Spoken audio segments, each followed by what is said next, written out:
What's up, Mythic Crew? Welcome back to another video. So we have got the Evo engine out from underneath the car. Now we are going to take off all of the accessories and the transmission. Then we are going to take the engine, hang it up on the stand. We're going to pop it apart and we're going to inspect the rest of the bottom end because we found the one spun rod bearing. So let's see if any of the other ones are spun or what the rest of the internals are looking like inside of this engine. So to get us started, I'm going to say let's take off the turbocharger. So at some point they broke off a stud in this turbo, so we're gonna have to drill that out. There we go.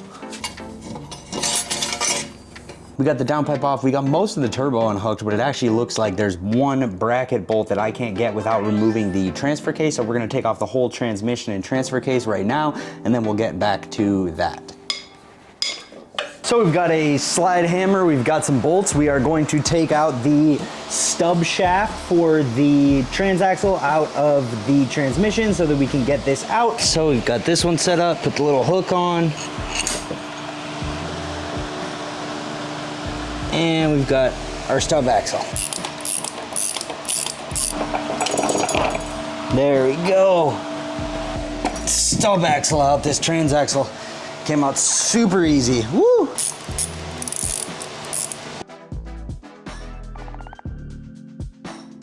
Separate them. What I had forgot to do was to release the throwout bearing with a screwdriver. After I did that, they popped right apart. The manifold off.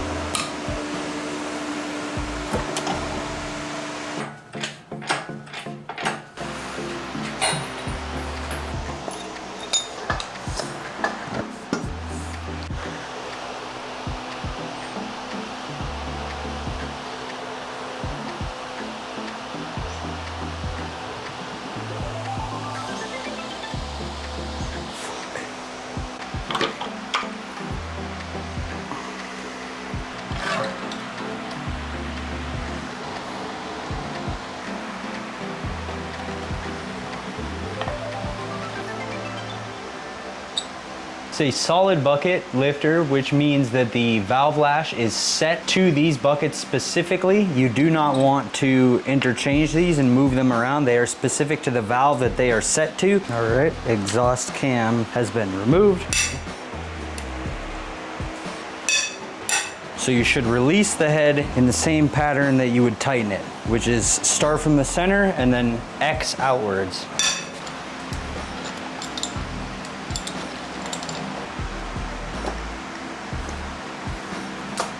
Boom. Yeah, the cylinder head looks really good. All the valves are in good shape. Each cylinder is looking nice. The cylinder walls are actually feeling great. Now let's turn it over and we'll get the pistons and rods out.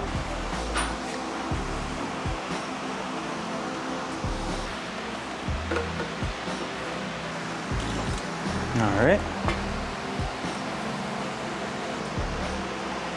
All right, we're gonna take out the number 2 piston first. We've taken that off before, and we do know that that one has the spun rod bearing. I am going to show you guys what a spun rod bearing looks like. So for one, you can tell this is abnormal because if you look at the top of both of these rods, this one has this black color. This means that it got really hot.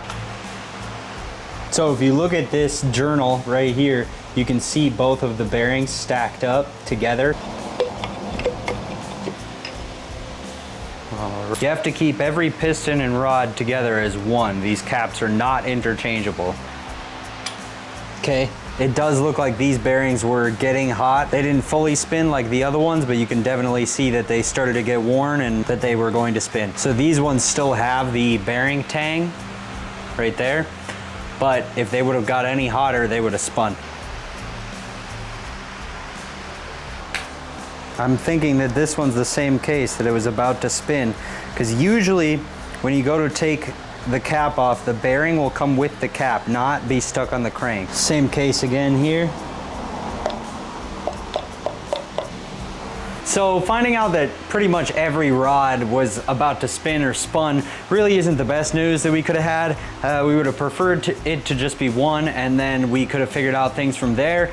Now we got to figure out, the biggest question is, did any of the mains spin, or did any of the mains start to overheat like these rods and get ready to spin? Because if those spun, then we're probably looking at getting a different crank also. We're still gonna go get it measured by the machine shop.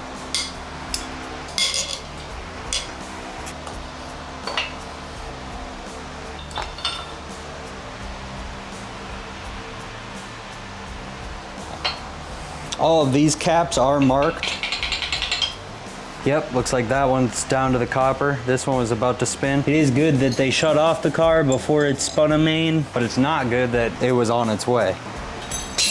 Those are the thrust bearings that just fell out. It's interesting because the bottom side of these bearings actually looks really good. Looks more like normal wear. The top sides were pretty worn. So now that we have everything taken out of the block, we can bring it over to the machine shop and get everything measured, along with the head, the crank, the pistons, and the rods. And we'll just get everything measured and see where we're at and decide where we want to go. If we want to order all forged parts, or if we're going to try to do a budget build. It really depends on what all this stuff measures out like and what can be machined and what can't. In the next episode, you'll see me go to the machine shop. We'll get the news. But for now, thanks for watching, like, subscribe, and I'll see you in the next one.